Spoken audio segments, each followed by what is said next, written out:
I'm Brian Lilley. We were talking last week about the sex ed curriculum, the one that Kathleen Wynne promised us is just so that kids get the right information. Because, you know, they could get bad information on the schoolyard, the kind that says that, well, kissing in a bikini could lead to pregnancy, stuff like that. I don't know who's telling kids that anymore. Happy Days has been off the air for years. But she says we need a new sex ed curriculum. And they leaked the new curriculum to the Toronto Star on Friday. What did they talk all about on the weekend? About how they need to bring this in because, well, kids need to know about sexting. And they need to know that sexting's bad, that you shouldn't send, well, naked images of yourself over your cell phone or your iPod to your friends. I think there's a way to handle that without bringing in the full curriculum that we have. Because last week, I said to you that the big problem with it is something called gender identity being taught. Gender identity, gender fluidity. Guess what? That starts showing up in grade 3. And it shows up again in grade 4, and in grade 5, and in grade 6, and in grade 7, and in grade 8. So for year after year, all through elementary school, and you can be sure through high school as well, kids are going to be taught that, well, sure, they might be born a boy, but that doesn't mean they have to stay a boy, or even stay a girl if they become a girl, because it's all about how you feel. It has nothing to do with anatomy. Is that really something we want to teach to kids in grade 3? I would say no. That's one of my many problems with this curriculum. But that wasn't in the Star article. It's not going to be in most of the articles that you're going to see on this because, well, the Liberal media is on board with radical sex ed.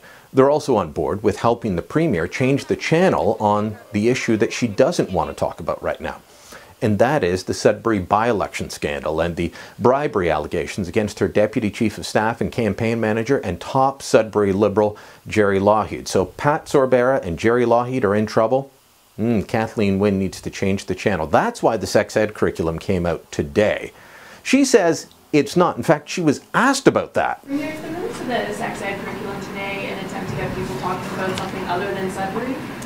Actually, it's interesting that you asked that question because the timing of this release has been on the books for some time, and in fact, one of the motivators was that there's going to be a protest tomorrow. All right, so let's go back in the Wayback Machine with Mr. Peabody and check out what she was saying last week in the legislature. The curriculum will be posted on the Ministry of Education website for all to see.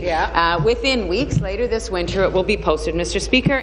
So last week she was saying it'll be out in weeks. All of a sudden it's out on Monday. Why do you think that is? Is it because Ontario's Chief Electoral Officer has said that he thinks charges should be laid? That there were laws broken? That the Premier's Deputy Chief of Staff was involved in attempting to bribe a candidate and that somebody should be going to jail? I think so. And Kathleen Wynne knows that most of the media are going to go along with her line that kids need to learn about sex from the experts and that somehow sex has changed since the last time the curriculum was updated in 1998. I can tell you that sex hasn't changed since 1998. A lot of things people want to talk about maybe, but sex is sex. And if it was really just about making sure that kids had the right information and making sure that they weren't getting STDs, then this is not the curriculum the government would be presenting.